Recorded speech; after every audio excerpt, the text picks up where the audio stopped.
Share बाजार में शुक्रवार 3 जुलाई को लगातार तीसरे दिन तेजी रही। आईटी स्टॉक्स में बढ़त और अमेरिका के रोजगार आंकड़े उम्मीद से कमजोर रहने के बीच सेंसेक्स और निफ्टी हरे निशान में बंद हुए। सेंसेक्स बढ़त में खुलने के बाद पिछली क्लोजिंग से 655 अंक से ज्यादा चढ़कर 78,157.52 के हाई तक गया। इसी तरह निफ्टी भी बढ़त में खुला और फिर 200 अंकों से ज्यादा उछलकर 24,378.15 के हाई तक गया। बाद में सेंसेक्स 261.79 अंकों की तेजी के साथ 77,763.91 पर और निफ्टी 95.15 अंकों की बढ़त के साथ 24,270.85 पर बंद हुआ। मार्केट बंद होने पर बीएसई पर लिस्टेड कंपनियों का मार्केट कैप बढ़कर 4,80,19,994.09 करोड़ रुपए हो गया। गुरुवार 2 जुलाई को मार्केट बंद होने पर बीएसई पर लिस्टेड कंपनियों का मार्केट कैप 4,79,25,723.825 करोड़ रुपए हो गया, यानी कि एक दिन में 94,270.265 करोड़ रुपए की बढ़ोतरी दर्ज की गई। गुरुवार को सेंसेक्स 579.48 अंक या 0.45% बढ़कर 77,502.12 पर बंद हुआ था। निफ्टी 169.85 अंक या 0.71% की तेजी के साथ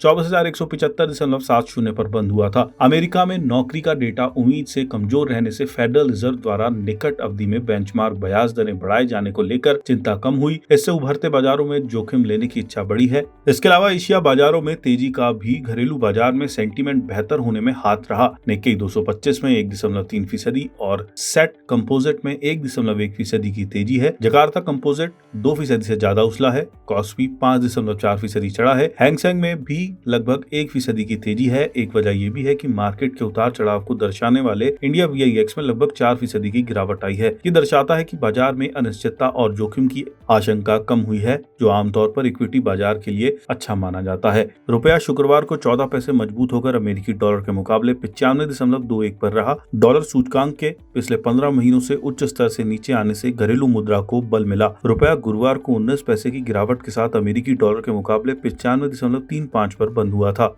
6 जुलाई को कैसी रह सकती है बाजार की चाल? जियोजीत इन्वेस्टमेंट्स के head of research Vinod Nair का कहना है कि बीच बीच में उतार चढ़ाव और प्रॉफिट बुकिंग के बावजूद घरेलू बाजार बढ़त के साथ बंद हुए। बाजार को अच्छे ग्लोबल संकेतों से मदद मिली। यूएस लेबर मार्केट के नरम आंकड़ों के बाद ब्याज दरों के माहौल में नरमी आने की उम्मीद है। भारत जापान समिट के अच्छे नतीजे और आईटी सेक्टर में लगातार रिकवरी से भी बाजार का मूड बेहतर हुआ है। घरेलू मोर्चे पर कच्चे तेल की कीमतों में नरमी एक अहम पॉजिटिव फैक्टर है। आगे चलकर बाजार का फोकस वित्त वर्ष 2027 की पहली तिमाही के नतीजों और कंपनियों के मैनेजमेंट की कमेंट्री पर रहेगा। मानसून पर भी बाजार की नजर रहेगी। आगे बाजार में गिरावट पर खरीदारी का रुख बने रहने की संभावना है। कोटक सिक्योरिटीज के VP technical research Amol Athawale का कहना है कि इस हफ्ते बेंचमार्क इंडेक्स में अच्छी बढ़त रही। निफ्टी 0.89% ऊपर बंद हुआ है, जबकि सेंसेक्स में 663 अंकों की तेजी रही। सेक्टरों की बात करें तो रियलिटी इंडेक्स ने सबसे अच्छा प्रदर्शन किया और इसमें 7.2% की बढ़त हुई, जबकि एनर्जी इंडेक्स में 1.40% की गिरावट आई। टेक्निकल नजरिए से देखें तो शॉर्ट टर्म करेक्शन के बाद निफ्टी ने एक बार फिर 23,800 के आसपास सपोर्ट लिया और तेजी से ऊपर की ओर बढ़ा। वीकली चार्ट पर इसने एक बुलिश कैंडल बनाया है और हायर बॉटम फॉर्मेशन भी बनाए रखा है, जो काफी हद तक पॉजिटिव संकेत है। शॉर्ट टर्म के लिए मार्केट का मिजाज पॉजिटिव है, लेकिन ट्रेडर्स के लिए सबसे अच्छी रणनीति गिरावट पर खरीदारी और तेजी पर बिकवाली की होगी।